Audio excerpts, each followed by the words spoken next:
What is going on, YouTube people? Neo Cards and Comics here today to play a little news catch-up. There's been multiple smaller-ish to large stories kind of floating around the last couple days that I'm just going to squeeze all into one video. So the three things we're going to talk about today. Panini Baseball product. Is it dead? Bowman University Inception. Victor Wembanyama autos with Caitlin Clark. Talk about that.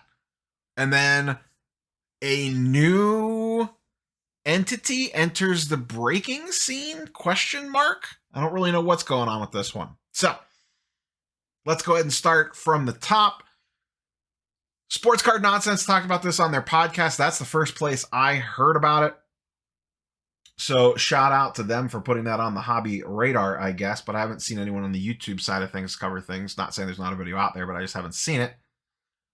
As we all know, Panini has made unlicensed baseball product for years. Well, starting this year, Fanatics exclusive MLBPA license agreement kicks in.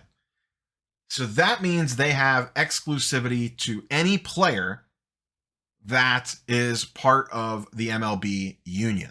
So any non-prospect, basically anyone on a 40-man roster, falls under that. So what does that mean? That means Panini could no longer make baseball cards with any active player on them. This isn't like team licensing, which was the problem before.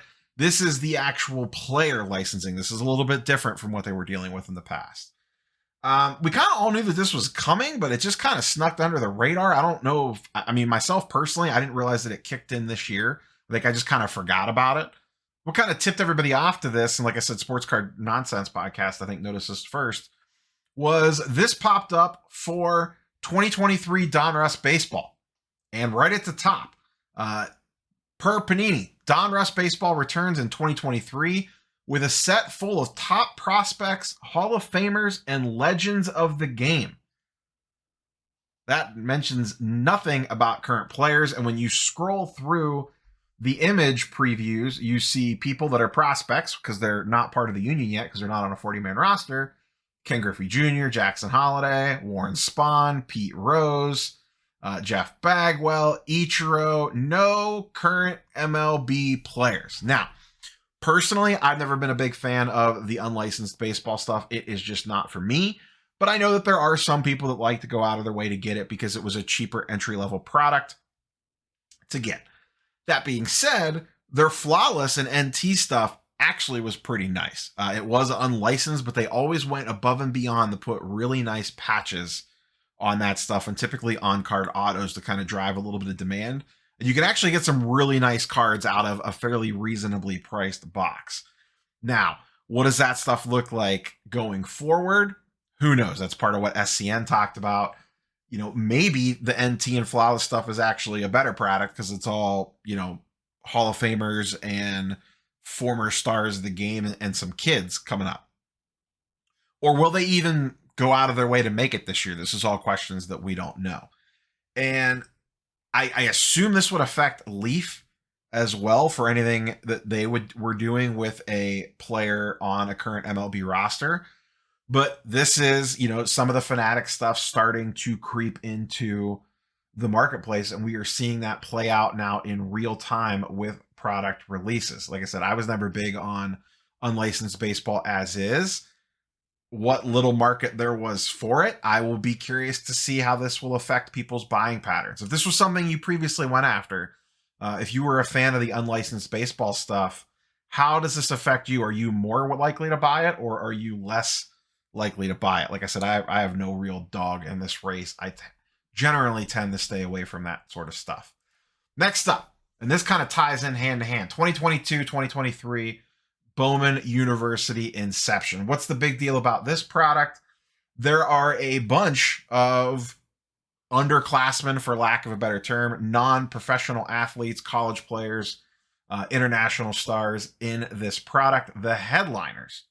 And the big one, right there on the screen, Victor Wembanyama, the most hyped NBA prospect we have had in a while. And, I'll throw a shout out here. That Caitlin Clark auto, a lot of you may laugh. that card's probably going to sell for a decent amount of money. She is extremely popular and also very good at the game of basketball. Was kind of the talk of the women's tournament. I would not be surprised if that card sells quite well. But Victor in this set, his first licensed auto, I guess. It's for his Metropolitan 92 team from France, but it will be his first auto, pack pulled auto that I am aware of, unless there's something else crazy out there. I think his only other real card is the SI for Kids card, which is obviously not an autograph card.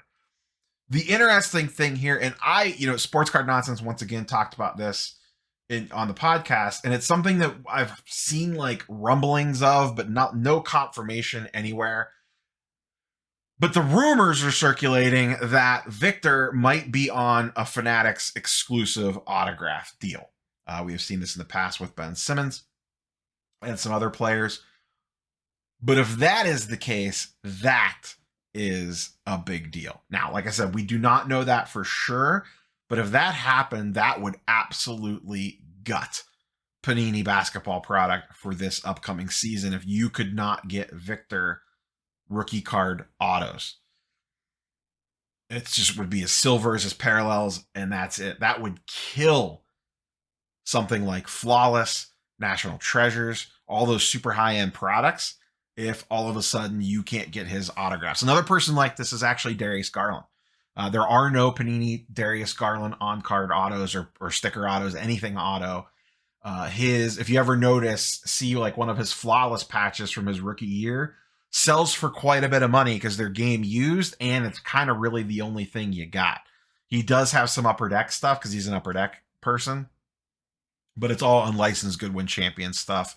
He has an exquisite auto, but it's just kind of whatever because it's not a piece of Cavs jersey. It's like a warm-up jersey that's on the card. So more to come on this one. We'll have to see if that is actually true, that Victor is exclusive to Fanatics. That would be a sucker punch to their product. Don't get me wrong. They're still going to sell 1 trillion boxes of Prism with people chasing his silver Prism. But to not have his auto in a product, once again, not 100% sure on that. But just if that would happen, that would absolutely hurt them. This is actually a pretty decent checklist. I was just kind of scrolling through here. Another one that jumped out was Brandon Miller. He's probably going to be the number 2 or number 3 pick in the NBA draft. I saw his auto in there. CJ Stroud was in here. Bunch of Kentucky guys. Bryce Young's in here with a cool little booklet. There's been rumors about Bryce Young and CJ Stroud also potentially being exclusive to Fanatics because they had that Topps Now card. But once again, no one has kind of said that out loud. I think Darren Ravel had kind of a cryptic tweet about it, but it was never clarified. So I don't want to go too far down that rabbit hole. But that would be a gut punch as well if Bryce Young and CJ Stroud are exclusive to Fanatics as well, because they're the top 2 quarterbacks in the draft. To not have their autographs and products would be a gut punch and a half for football products as well. Last but not least, shout out, you know who you are. I won't reveal you, that DM me this little bit of information. DraftKings. Yes, DraftKings, the DFS/gambling website, is doing a break of 2018 Prism Hobby, the Luka Trey SGA year.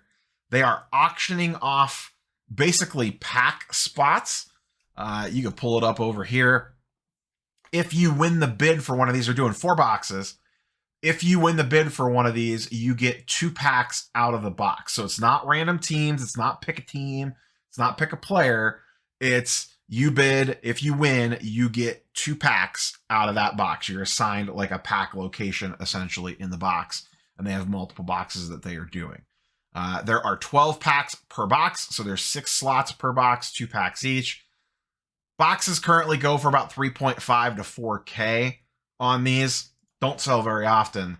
But I just found it interesting that DraftKings, of all places, was doing this, as if breaking needs any other associations with gambling. Now an actual gambling website is auctioning off break spots for Prism Basketball, and then they're going to stream this live on YouTube. Now, is this a one-off? I don't know. This is the only thing that they have posted.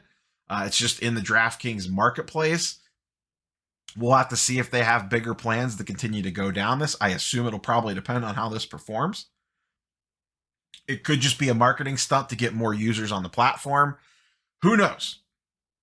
But it just seemed crazy to me that DraftKings all of a sudden is doing breaking. And once again, I wonder how the hobby in general feels. And when I say the hobby, I mean like the corporate hobby.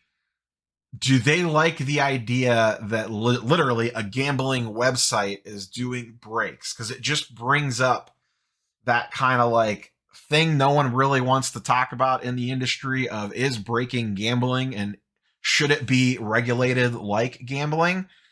That's a whole different can of worms and a video for another day. I can't imagine they're real thrilled seeing this. Just once again, the association of breaks literally being on a gambling website. I bet you some people are going, seriously, underneath their breath. So we'll see where this goes, see how this goes. I'll be curious to see what these auctions end at. My math roughly was, let's assume $4,000 a box. At 12 packs in a box would be like $330 a pack, so about $650 a spot.